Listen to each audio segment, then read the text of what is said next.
સાધુ સંગત અને હરિભજન છે જેનાથી ભય ટળે અને આત્માને શાંતિ મળે. તારો માર્ગ આત્માને ઉકળાટ આપવાનો કદીએ નથી, પણ જો જાડેજા હું તારી સાથે આવું છું. આત્માને ઓળખ્યા વિના રે લખ 84 નહીં મટે. બ્રહ્મણાને ભાગ્યા વિના ભવના ફેરા નહીં ટળે.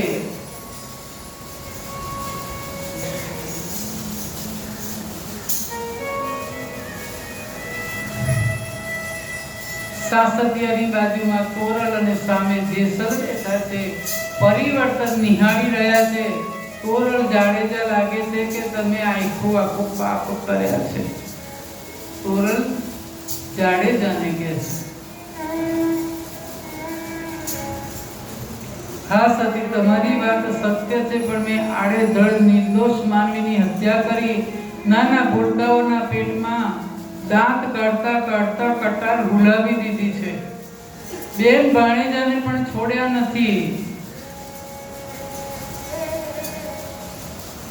અને એ તરફડિયા મારે ને એનો મને આનંદ આવતો. હું બહુ હસતો, ખડખડાટ હસતો. એવા પાપ કર્યા છે. અરે કયા બહુ છૂટા છે.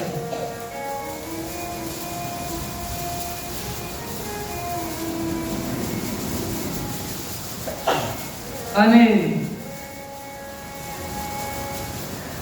નીકળી ગયા છે બંને. ત્યાં સૌરાષ્ટ્રના પશ્ચિમ સાગર કાંઠાના જોડિયા બંદરે આવ્યા છે. બંને કચ્છમાં જવાનું વિચાર્યું કે હવે કચ્છમાં જ જવું અને ત્યાં મછવો મળે એની રાહ જોતા હતા. વાર લાગે તેમ હતું. સાગરની સૂકી રેતીમાં બેસી તોરલ દેખે, જાડેજા સમયનો સદુપયોગ કરી લો. આ સમય ફરી આવવાનો નથી. 4 દિવસ પછી કોઈ મળશે નહીં. બપોરે આ ગયેલો સમય પાછો નહીં મળે, તો એનો સદુપયોગ કરી લો. તોરલે એક તારો ખોળામાં લીધો તે ઝણઝણાટી કરી હાથમાં મંજીરા લઈ અને કહેજે નહીં વગાડવાનું. જે સલ કરી લે વિચાર માથે જમકે રોમાન સપના જેવો છે સંસાર થોડી રાણી કરે પુકાર. આવુને જે સલ્યા પ્રેમ થકી મળીએ.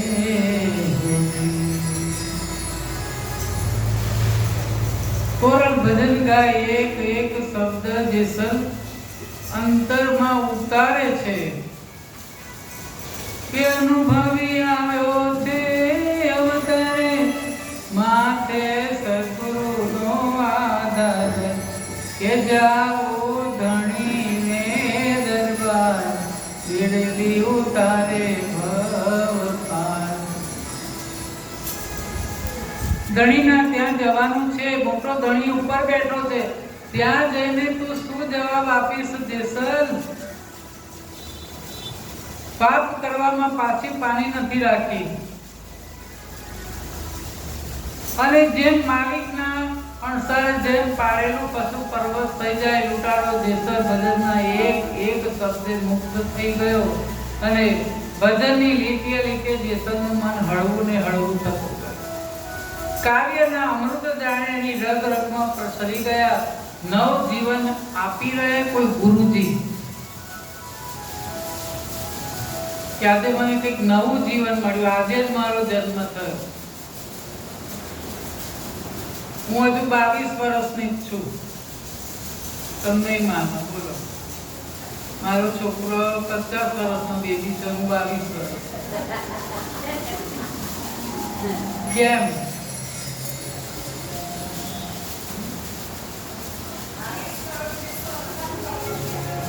હવે આ નવી રજલ થઈ જાય છે.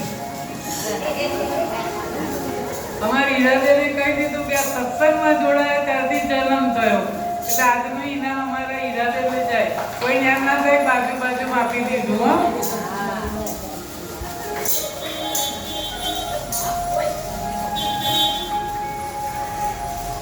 બસ આવી વોચિંગથી રેડ પડે, તમે સમજો. એટલે આમ સતર્ક રહેવું, ક્યારેક શું પૂછી લેશે.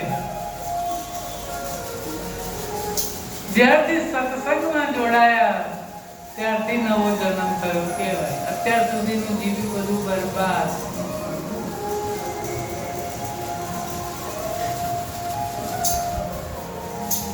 અને જ્યાં કીર્તન પૂરું થયું ને ત્યાં એક ખારું આવ્યું ને પૂછ્યું ક્યાં જવું છે, તો તમારે કચ્છમાં જવું છે. અને પછી નાવમાં બેઠા છે, મછવાએ નાવ છોડ્યું છે કિનારેથી અને ધીમે ધીમે ધીમે ધીમે જાય, મધ દરિયે જાય. અને પછી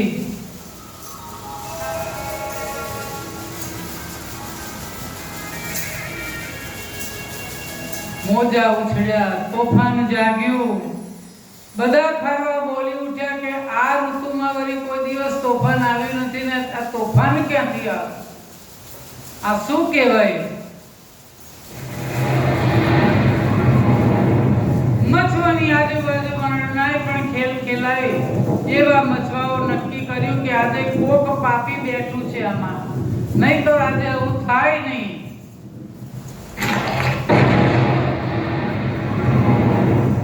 એક મુસાફિર બોલ્યો કે આ જાડેજો બેઠો છે સામે જોતા નથી, એના જેવો પાપી આ જગતમાં કોઈ નથી થયો.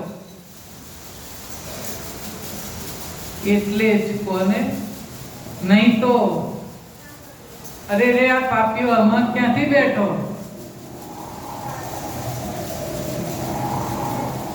મારા એકના એક દીકરાના લગ્ન કરવાના છે ને એની કમાણી લઈને જાઉં છું.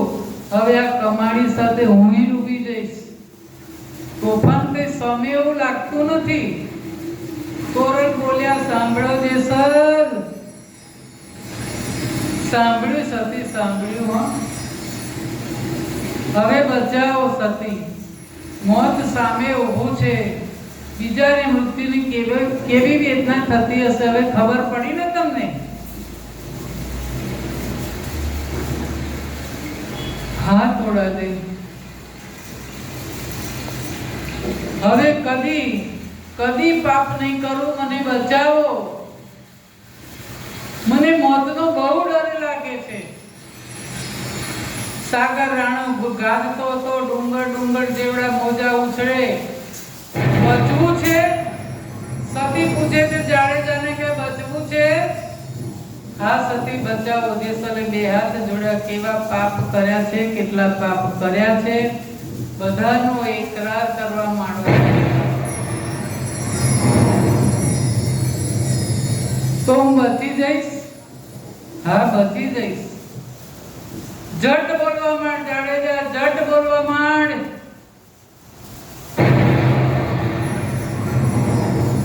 હું એક તારાના તાર રણજણાવું છું ને મંજીરા વગાડું છું અને એ જ ઢળમાં તારે પાપ ગાવા પડશે. બોલ જાડેજા. અને સતી હાથમાં એક તારો લીધો છે, મંજીરા લીધા છે.